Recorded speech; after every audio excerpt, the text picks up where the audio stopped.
ये जो बुक मेरे पास है, glimpses of world history, Jawaharlal Nehru की, ये काफ़ी इंटरेस्टिंग किताब है।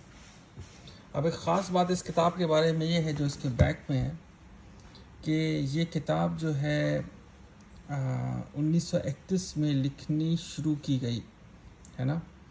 On new years day 1931 Jawaharlal Nehru began a remarkable series of letters on the history of world to his daughter.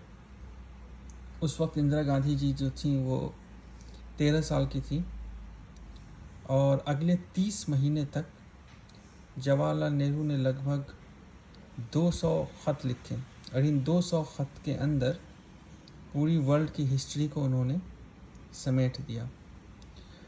ये गौर करने वाली बात है कि ये जो किताब लिखी गई थी वो जेल में लिखी गई थी। उन्होंने जो ये सारी वर्ल्ड हिस्ट्री को कंपाइल किया है लेटर्स में। बहरहाल उस वक्त जो लेटर लिखे जाते थे वो जो है पेन एंड पेपर्स लिखे आते थे और जेल के अंदर कोई भी रेफरेंस या कोई लाइब्रेरी या कोई ऐसा सोर्स मटेरियल नहीं था जिसको रेफ़र किया जा सके। तो ये समझिए कि ये सारी चीज़ें जो लिखी गई हैं, पूरी वर्ल्ड हिस्ट्री जो इसमें एक्सप्लेन की गई है, ये आउट ऑफ मेमोरी है, मतलब फ्रेश आउट ऑफ मेमोरी।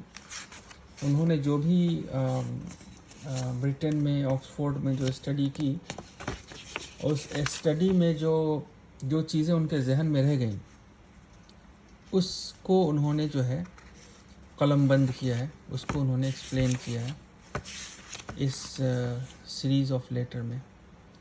तो अगर आप देखें तो 196 लेटर इसमें मेंशन किए गए हैं, लेकिन ऐसा बताया जाता है कि 200 से ज़्यादा ख़त लिखे गए थे।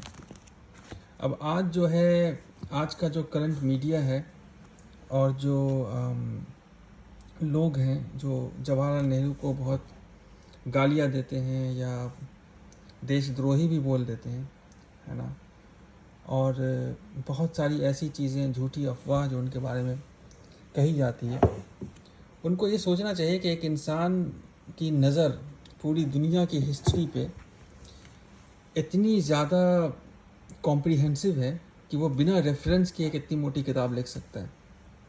तो उसके बारे में अगर आप कोई भी चीज़ गलत बोलते हैं, गलत लिखते हैं या उसका मजाक उड़ाते हैं, तो ये मजाक जवाहरलाल नेहरू पे नहीं है, ये मजाक आपके ऊपर है। कम से कम आप पढ़ना तो शुरू कीजिए उनको, और जब आप पढ़ेंगे तो आपको पता चलेगा कि वो पर्सनैलिटी क्या थी, वो चीज़ क्या थी।